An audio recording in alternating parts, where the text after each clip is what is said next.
Welcome to the brand new episode of the DataSpot podcast. In case you are listening to this for the first time, I'm your host Swapnil Karkare, and I would like to tell you that this is the place where we demystify economic indicators. We did episodes on inflation, GDP, and minimum support prices. We would be happy to take your suggestions too. Have you ever bought an imported perfume or an electronic gadget or a bottle of rare whiskey from a different country? Maybe while traveling back to India from a beautiful vacation? Or you might have read news like today FIIs have sold their India portfolio and the share market is down. Didn't you? Also, there is a chance that many of you could be working in a foreign company but located in India. And we have also seen rise in broking services where we can directly invest in US stock exchange. What do these examples tell us? That we can exchange goods and services for money with people residing in different countries. At the same time, we can also invest our money in different countries while accepting investments from different countries. But where do they get accounted? How to see if we are doing good or not? And what exactly is good and bad in these transactions? That's what we are going to talk about today. These are all part of balance of payments or BOP. Many of you would probably know that India suffered through a balance of payments crisis during the late 80s and early 90s. But usually, many are not well versed with this term as to what it contains, what is its significance, or the intertwined relationship between the external account, central banks, forex reserves, currency value, and global capital flows. Let us understand how these transactions are accounted, how they are interconnected, and what do they mean for the Indian economy. So, let's get started.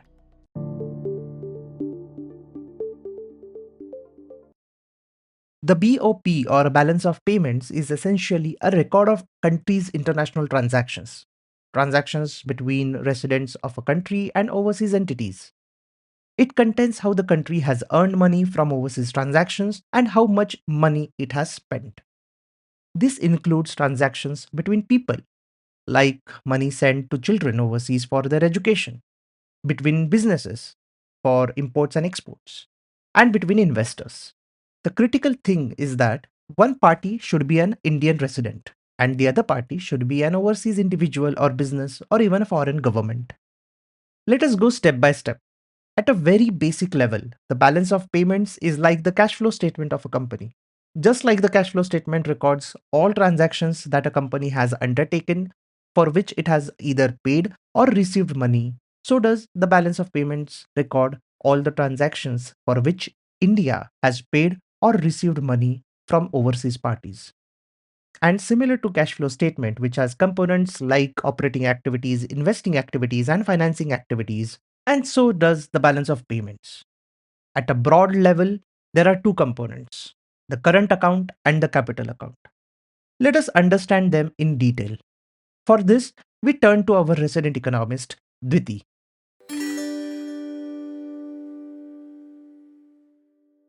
So let's understand these two broad components of balance of payments, namely the current account and the capital account. So let us begin with current account. To continue the analogy of cash flow statement, current account is similar to operating activity section of the cash flow statement. The current account records transactions that do not create a long-term obligation on either parties. So they include transactions like imports and exports of goods and services. In addition, the current account also includes the transactions like personal remittances overseas or remittances by NRIs to India. It also includes gifts or payment of interest on loans or dividends on investments paid to overseas investors and etc. If the net total of all these transactions under the current account is negative, it means that the country owes money to overseas entities. This could be because it has imported more goods and services than it has exported, or it has more interest to be paid on loans that it has taken from overseas lenders. And vice versa, in the case, the net sum of all transactions under the current account is a positive number. In case of India, the net balance of all transactions under the current account has always been negative. Thus, India owes money to overseas entities every year. In the last 30 years, India has had a surplus under the current account in only 4 years, namely FY 2002, 3, 4, and FY 21. In the most recent year of 21-22, the deficit under the current account was 39 billion US dollars, which is almost 1.2% of the GDP. Now, let us move on to the next component, which is the capital account. To continue a cash flow statement analogy, this part of balance of payment is akin to the financing section of the cash flow statement. It records any flow of funds between India and other countries through loans, bonds, stocks, real estates, etc. So the FDI that India gets, it is included in the capital account. Or the money that the foreign investors use to invest in India's stock markets get captured in the capital account. Or if an Indian company borrows money from overseas lenders, then that sum also gets captured under the capital account. Now, if all these transactions lead to a net positive balance, then we can say that the capital account is in surplus or deficit if the balance is negative. If Indians have given more loans to overseas residents or invested more sums abroad than the foreigners have in India, or if the foreigners have taken back more of their investments, then India could have been in a deficit under the capital account.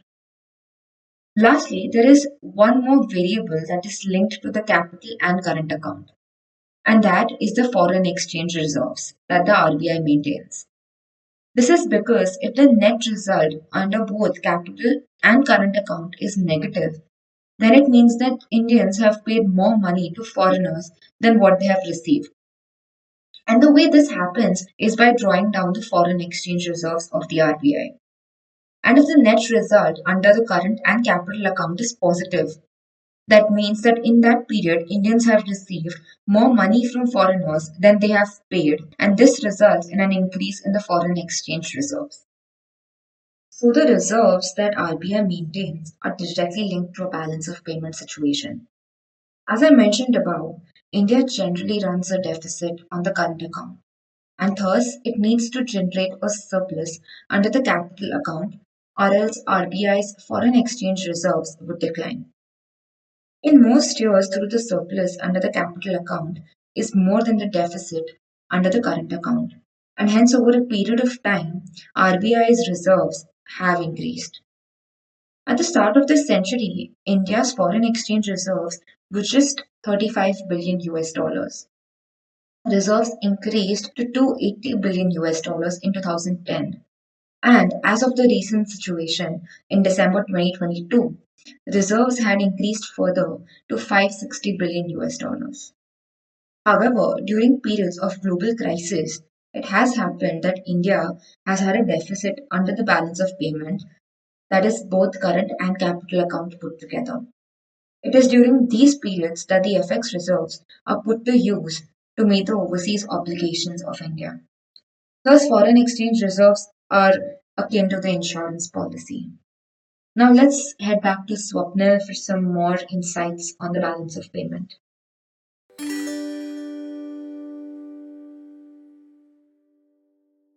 Thanks, Dviti, for explaining these components so well. Now you know why you often hear analysts say that India is dependent on global capital flows.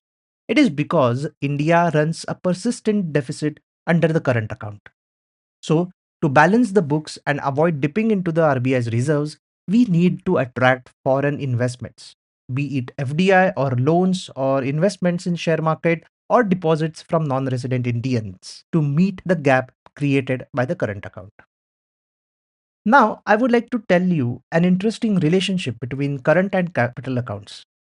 What we have discussed so far is the accounting aspect of the current and capital accounts.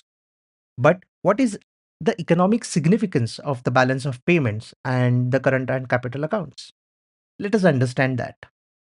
When we say that a country has a current account deficit, it generally means that its imports are higher than its exports. Conversely, It also means that the domestic demand for goods and services is not met by the domestic production. And therefore, people and companies in that country are importing goods and services from outside to meet this demand. So, what the current account balance suggests is the gap between domestic demand and productive capacity. A deficit means that there is more demand relative to productive capacity, and a surplus means more productive capacity than demand. India, which has persistent current account deficit, has more domestic demand relative to the ability of its producers to produce goods and services. China, on the other hand, has persistent current account surplus, and so its producers can produce more goods and services than what can be consumed within the country. The flip side of this is the capital account. If a country has persistent current account deficit, it means it will need to have persistent capital account surplus. And attracting capital flows effectively means giving foreigners ownership of domestic assets. The larger the capital flows, the more the foreigners will be owning domestic assets, be it owning factories through FDI or owning small stakes in lots of companies through portfolio investments or owning government securities or bonds and debentures of domestic companies. Capital inflows means parting ownership of domestic assets. And if a country has current account surplus, there will be on net capital account outflows or deficit.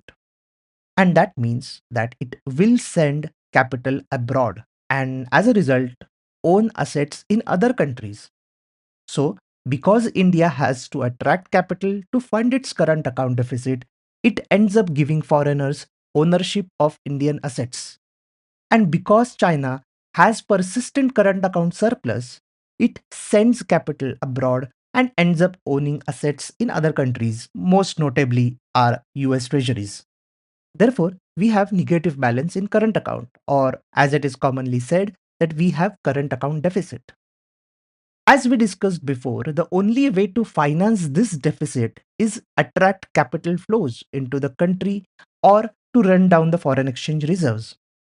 Now, running down the foreign exchange reserves is not a sustainable strategy, as no country has infinite foreign exchange reserves. So, a rule of thumb is that a country with a persistent current account deficit needs to have persistent surplus on the capital account. Before we conclude, there is another interesting economic relationship that concerns the balance of payments, and it is called the savings identity. It states that the current account balance for any country is equal to the difference between the country's savings and investments. There is a complicated math behind it, but we can understand it with a simple example. Let us consider a household A that earns 100 rupees in a year. The same household spends 80 rupees during the year on its day to day expenses. So the net savings are 20 rupees. Now let us suppose that household buys a house of rupees 50. So to pay for that house, the household can use the savings of rupees 20, but it will have to borrow the remaining 30 rupees or sell any of its existing assets worth rupees 30. This effectively amounts to using savings of some other people by either selling them some existing assets, selling some shares or breaking an FD, or selling an existing home, or by taking a loan from other people. Effectively, for this household, the difference between their own savings and investments is the savings they need to import from the other people in the economy. In this case, the gap was 30 rupees. But this savings imports will always be equal to the difference between its savings and investments. This is effectively what capital flows for a country is. Capital flows are effectively an import of savings of some other country. So, a country that is getting capital flows to fund its own current account deficit effectively has lower domestic savings relative to the investments happening in the country. And vice versa, in case of a country exporting savings outside, it has more savings than its ability to invest in the country. This gap between imports and export, as well as savings and investment, is not just theoretical. From this single statement, we understand the dynamics of a country. The current account balance is dependent on domestic production and demand gap, which is linked to the savings and investments. The dynamics and the interrelationship of economic variables from this aspect is very complex. And we hope that this discussion was not overly technical for you. The balance of payment is also linked to the exchange rate. You would have heard things like capital account convertibility, current account convertibility, etc. There is also a phenomenon known as impossible trinity that comes into picture here. So there are a lot of things that gets involved in this particular topic, and it is not possible to cover everything into one episode. So we have decided that we will discuss this more in the next episode with our special guest. But for that, you would have to wait for a couple of weeks since we are taking break next Friday. So have a lovely holidays everyone. Data Spot Podcast wishes each and every one of you a healthy, pleasant and prosperous new year. Happy New Year. And that concludes this episode. I hope you liked it. Your hosts today were Swapnil and Viti. If you did like this episode, please subscribe and share this with others who you think might be interested. If you have any feedback or suggestions as to what topics we should cover, do drop us a line at podcast@indiadatahub.com. See you next week. This is Ashutosh, the co-founder of India Data Hub, signing out.